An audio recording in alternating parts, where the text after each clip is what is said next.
Hello and welcome to this latest Go Ballistic Rangers transfer special here on the Scottish Sun's YouTube channel. I'm Ryan Rowe, we've got David Friel beside me. We'll pause talking about new managers and sackings for 15-20 minutes and look to Rangers and the transfer window ahead. Perhaps even a bigger window for Danny Rohl just now because his team look like they could be genuine title contenders. We'll start by talking about the striker position because going into the window it was Rangers need a new striker, but Youssef Chermiti's just won man of the match and scored 2 goals against Celtic. Do Rangers still need a striker then? 100% they do. Danny Rohl a couple of weeks ago or last week said Rangers need to be brave in this transfer window. He's managed to get Rangers into a position, Ryan, where they are genuine title contenders. It's almost like a standing start with Rangers and Celtic. 18 games to go. Hearts have obviously got a 6-point advantage, but they've all to play each other at least twice.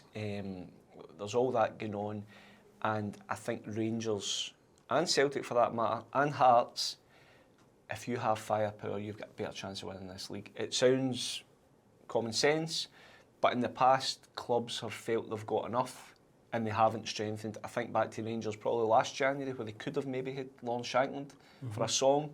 They never signed him. They should have.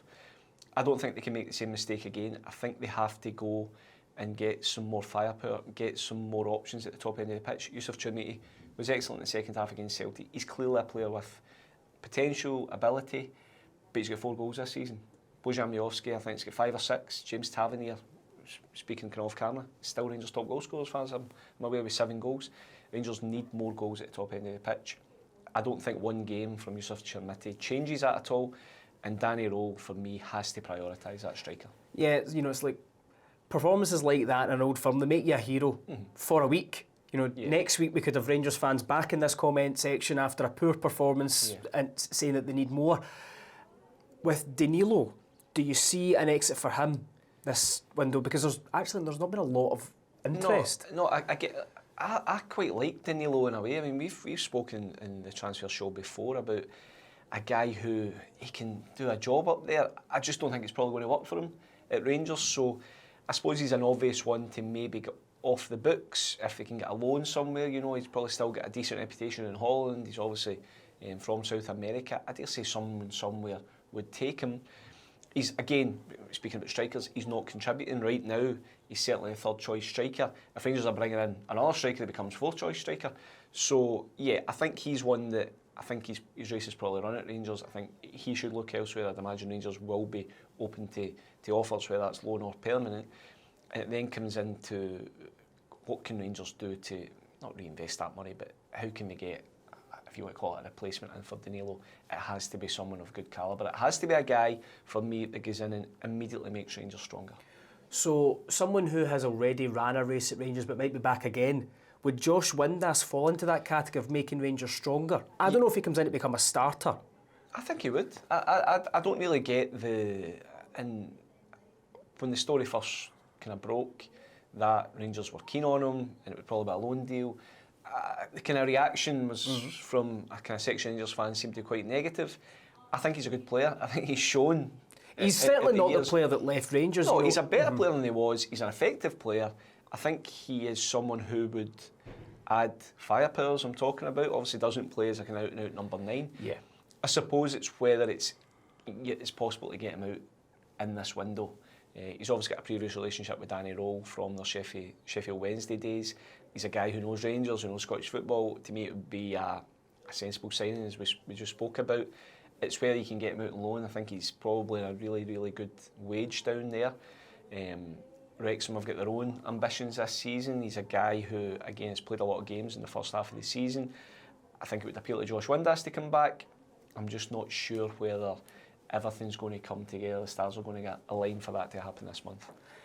Are there any, if you think back to years gone past, maybe particularly under maybe the likes of Walter Smith, Alex McLeish, Rangers would cherry pick the best strikers from in and around the Premiership. We spoke about Lawrence Shankland not happening. Could you see someone like Kieron Bowie being tempted by a move to Rangers, or Rangers being tempted to move for someone like him? I could see him being tempted, and he's a guy who seems destined for bigger things. At some point, you know, he started the season so well, probably drifted off a little bit. I think it's fair to say he kind of faded away a little bit. He's back scoring again. He has all the attributes. I still think he's raw. I still personally think he could do with more time at Hibs. I know there's always that clamour as soon as a player can burst on the scene. Get my move, get my move, get my move. I think he could actually do with just staying there. Is he a player Rangers would be looking for? He's Scottish, he's very talented. He's probably affordable to an extent. You know, Hibs will want a decent fee from him. I don't see that happening in this window, but there will be players out there that Rangers can pick up. Whether there's a striker in Scotland that they would really go and push a boat out right now, I'm not so sure. But there's certainly a lot of talent in Scotland, and Rangers, we know for a fact, are monitoring the talent in Scotland. Yep, it's probably welcome news to a lot of Rangers fans that the talent in Scotland, and we'll touch on one of them very shortly, is something that they are looking at. Let us know in the comments, what do you think about the Rangers forward area at the moment? We'll work our way back, so we'll go to the midfield area. Danny Rowe's been quite open about this. He's looking for a new number 6, and there's been a few names bandied about. Elliot Watt's one we'll get to, but of a slightly different profile. Emile Bohinen and Pierre Ekwa are both 6'2" plus. They're both left-footed. That's a very specific type of player. What does that tell you about what Rangers are looking at? I think they look for someone in there with just that sort of profile. I think if you look at the Rangers midfield, and it's been Connor Barron a lot, Nico Raskin, Mohamed Diamandi obviously played very well when he came off the bench at the weekend. But I think they probably need a bit more presence in there. They don't really have that player, I wouldn't say, who can be that almost, I don't even enforcer destroyer, because you don't really see that much. It's almost like a Patrick Vieira type, yeah, you know? But not to put pressure on whoever comes in, by the way. I think they could do with a bit more muscle in there. I think it would help. Danny Rohl's now had a good chance to look at all the midfielders, and I could see him going down that route of getting someone. The guys you mentioned, I remember seeing Bohinen's dad play for Norway. It always makes you feel old when you know there's kids of players that you remember watching for a long time. Good player. His son's obviously, I think he's all known at Venezia from Genoa just now. I'm not sure that one's going to materialise. It doesn't feel as if that one's probably going to be likely in this window. St Etienne player is kind of in a bit of a messy situation in terms of his contract. Refused to play, Pierre Ekwa, and when they got relegated, and he hasn't played at all this season. So again, it might be one that you can nip in and get. We'll see how that one develops as well. But yeah, I think it's fair to say that profile of player is someone who would benefit Rangers. And then the flip side of that, it might also allow Danny Rohl to freshen up his squad and get a couple of guys out on loan or permanently. So our story was Elliot Watt, who's been flying for Motherwell this season. We unfortunately said, with speaking about Kieron Bowie, whenever someone in Scotland does well, people start tipping them for moves. But it's not our fault. There's genuine interest there. Where are we since that initial story broke? I would be very surprised. Rangers are keen on him. They're keeping tabs on him. They won't be the only ones. He's been of an outstanding Motherwell team. He has been a real fulcrum for them. He runs the show almost in midfield. With great help from those around him. Motherwell have signed very, very wisely. But he's a guy who won a lot of Scotland youth caps. He's probably one who, at a very young age, was destined to be at Wolves. He was destined to be a real star. Played in Scotland youth teams with Billy Gilmore and guys like that. And kind of, again, his career probably didn't hit the heights early that maybe was expected. He's had a really, I can't even say that word, circuitous route back to the Premiership. He was obviously at St Johnstone last year. He had been at Salford and teams like that as well. And I think he's found a manager, and he's got himself a lot fitter than he was at St Johnstone, who can get the best out of him. And he makes the game look so simple. And I mean, I was at the Motherwell Celtic game when he scored. We spoke to him after that. I was at the Motherwell game again on Saturday against St Mirren. He scored again. I wouldn't really class him as a goal-scoring midfielder, but he can get forward. But he's just so good on the ball. And it doesn't surprise me that Rangers and a lot of other clubs are looking at Elliot Watt and thinking he is a guy who could really, really blossom as time goes on. He's only 24. There's still a lot more development to come in him. And he's really, really hit a purple patch of form. Motherwell won't keep a hold of him, I think, beyond the end of this season. He's playing far too well for that. Whether Rangers could get something done in January, I don't know. I think it's maybe just a kind of wait and see for that one. But he's certainly a guy that would boost the Rangers squad, bring a real composure. It's almost effortless the way you watch him just play passes around the corner and everything. Maybe you would look at the physical side of things in terms of he's probably not the quickest, but I think he more than makes up with that, with his positional play. Really, really good player. And I think Rangers, any club in Scotland, any of the bigger clubs in Scotland, need to be keeping an eye on all the young Scottish talent. Elliot Watt is, I know he sounds English, but he plays for Scotland. I think I wouldn't be surprised if he gets a Scotland call up in the next couple of months as well. Yeah, those that March could happen. games you'll see. You never know. He's playing really, really well. So yeah, he's a guy who I think that would certainly boost the Rangers squad, and is clearly primed for a move at some point in the next few months. People were probably saying similar things about Lyle Cameron. It hasn't worked out for him at Rangers so far. You know, he hasn't had his injury problems to seek either. We remember Ryan Christie as well, struggling at Celtic. Do you think alone is... Would you go as far as to say Lyle Cameron needs to go on loan? I'm saying it needs... I suppose it's always a balancing act. Is he better off staying another 4 or 5 months with Rangers, training with the standard of player, getting the games and taking his chances? I actually felt under Russell Martin at times he did really well. Lyle Cameron. I suppose the difference is it's a new manager. He's trying to get into a team that's now going for a title. You can't really learn on the job. I think, again, he's a guy who, if he was to be available for loan, you would have a queue of clubs trying to get him. I think he's a player who, long-term, can be a Rangers player. Maybe not in the short term, so maybe it makes sense. He's not alone in that. There's a couple of young Scottish guys at Rangers who could potentially benefit from a loan. But again, I wouldn't be in an absolute rush to get rid of Lyle Cameron at this stage. I wonder if that's one that can maybe happen later in the window. Baylor Rice is probably one of those, but he's got the injury issue. Yeah. Finley Curtis. Yeah. Do you think it's maybe difficult to find the level for him? You know, like, would he drop down at the Championship?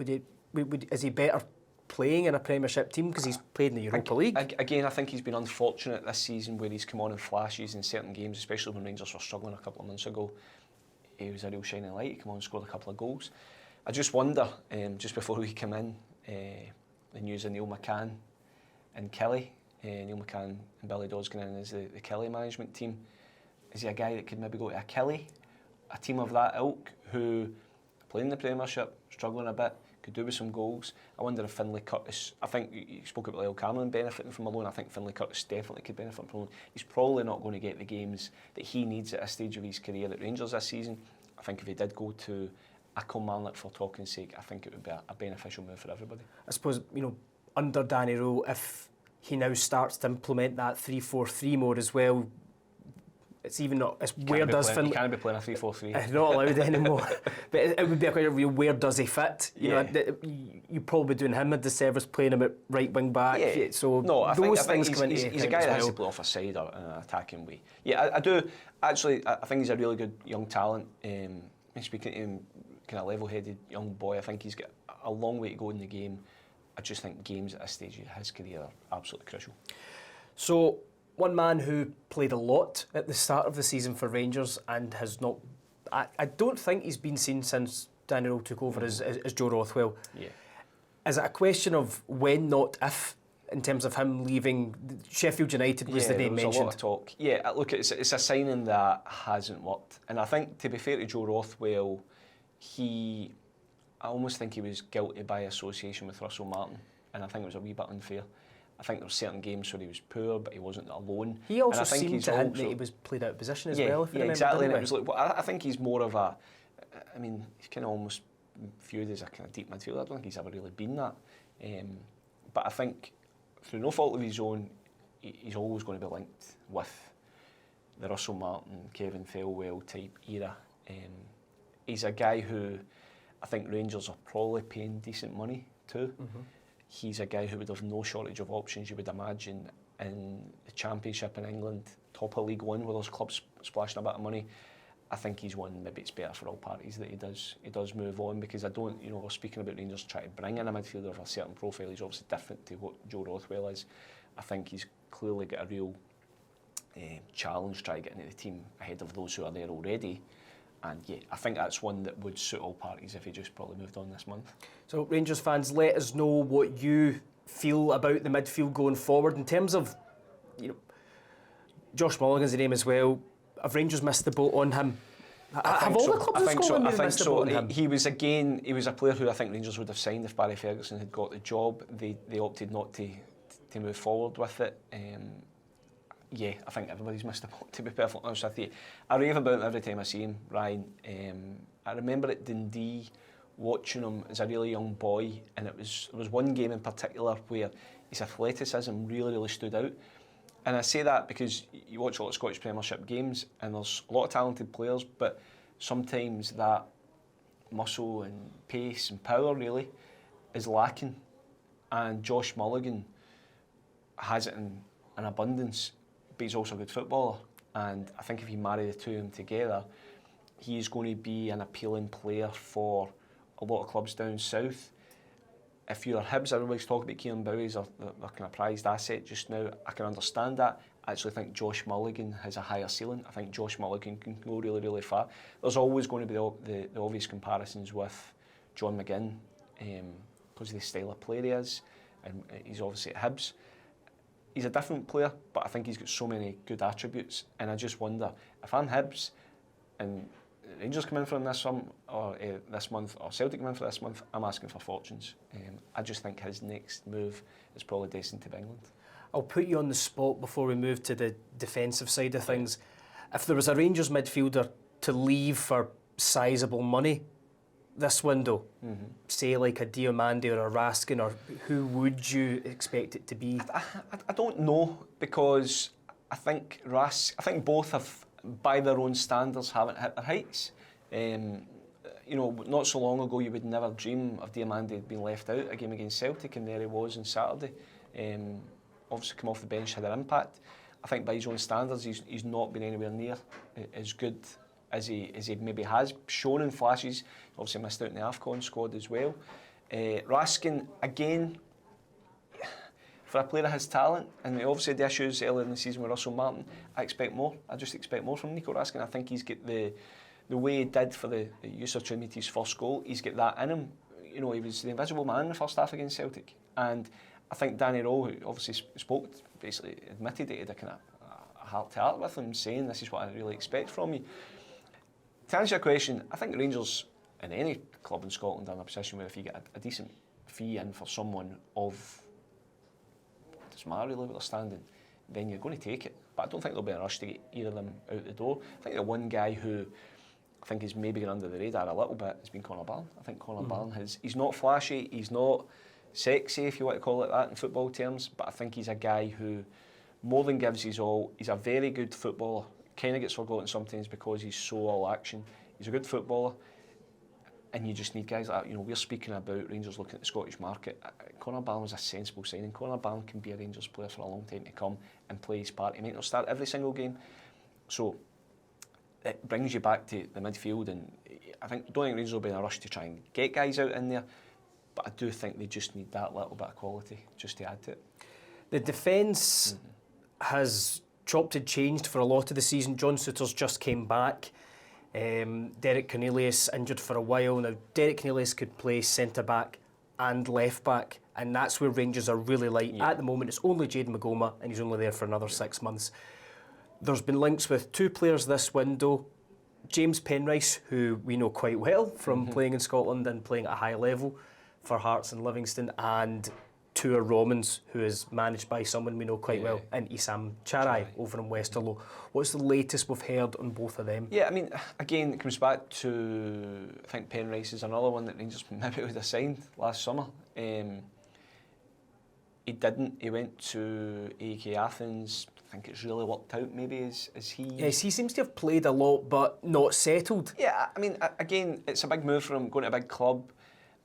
I think when it's not maybe absolutely flying, you're always going to get links coming back. Again, Rangers are looking for a left back. Your first protocol has to look at who are the Scottish left backs. That's what every club has to do. He's one that naturally you would look at a good player who was probably, pushing for Scotland at the stage. Again, come back to the Windass thing. Can you get a deal done in January? Is it going to suit Athens? Are you going to be able to match wages? Do you want to match the wages? Not be able to. Obviously, Rangers have got money to spend. I I don't know, I think there's a bit of distance to go in that one. Likewise, is it Rommens? Chari said there had been no bid last week. But again, it feeds into, like the midfield, I think it feeds into, that's clearly an area Rangers need to go and strengthen, because so much has been asked of Jaden McGoma. His age and he's probably kind of lack of experience coming up here, actually I think he's been one of the kind of better signings made under the kind of Russell Martin regime. I think he's a good player. Clearly his flaws, but he's here to iron them out. Where that should be the case with Rangers is a completely separate argument in terms of bringing young players up to kind of learn their trade. I think going forward Rangers don't want to be doing that, but he's a talented player, but he needs help. And the second half of the season is already starting. He's got so many games coming up, and they clearly do need a hand in that area, especially with Cornelius being out. So guarantee Danilo will sign a midfielder, guarantee he'll sign a left back. Who that will be, we'll see. So that will almost wrap us up, because what we don't want to do is every week touch on there's some deadwood at Ibrox. We know that, but there has been an update on Oscar Cortez, who may well go down as one of the most head-scratching signings in Scottish football, but he's on the move, but he's not coming back to Rangers anytime soon. He's a guy who in about 3 years' time he'll still probably be contracted to Rangers, and he'll be on his 18th loan move. Look, he showed up well in flashes when he got there. Never really looked to me like he was ever going to nail down a place. He's obviously been farmed out. It's not worked for him in loan. He's going to get farmed out again. Yeah, I think if Rangers probably at some point will just need to cut their losses with him and come to some sort of agreement. And there's a few others kind of behind the scenes as well you kind of forget about. I saw a story just earlier on this morning about Kieron, a guy who featured under Russell Martin in the early stages of the season and has just completely vanished off the face of the earth. Again, it gets to a stage where you just need to cut your losses at some point and get these guys out. I'd imagine Danny Rowe's the kind of manager that wants a specific size of squad. He wants to give room for the youngsters to come through as well. So, yeah, it doesn't do anybody any favours to have. I don't like using the phrase deadwood, but just guys kind of milling about that aren't going to make a contribution really. So you mentioned those guarantees that Danny Rowe wants to sign. I'm guaranteeing you right now. If those guarantees come through, do Rangers emerge from this window in a stronger position than Hearts and Celtic, based on what we're seeing just now? That is a tricky question. Because it just depends. I don't think Hearts will do that much more. I think they'll add one or two. I don't think they really need to do that much more. And I think Derek McInnes will be really, really wary of changing too much. He's got a winning formula. He'll get Kabori back from AFCON. He's already signed a right back who looks very good. I do think he's got Aguiu, who's hardly played, to come back in midfield. Chesnikov arriving. So that's, if you want to add Aguiu into that, he's getting 3 or 4 guys back from the squad that has got themselves again a 6-point lead. I think Derek McInnes would just want special players to come in, augment things. Celtic could be anything. Celtic could sign 10 players, genuinely. Celtic could be anything, we don't know. I think Rangers only just need to look at their own squad. There's no point in thinking about what other clubs are doing. They need to look at their own squad, and there is no excuse for Rangers not to come out the window stronger. Andrew Cameron is on record as saying that there is funds. Danny Rowe will be backed, and I think the conundrum for Rangers is not probably just jumping at the first available players and everything, really taking their time and making sure it's guys who will 100% make them stronger, because there's no point in Rangers adding squad fillers. I don't think they're that desperate that they just need to take the first couple of guys that come calling.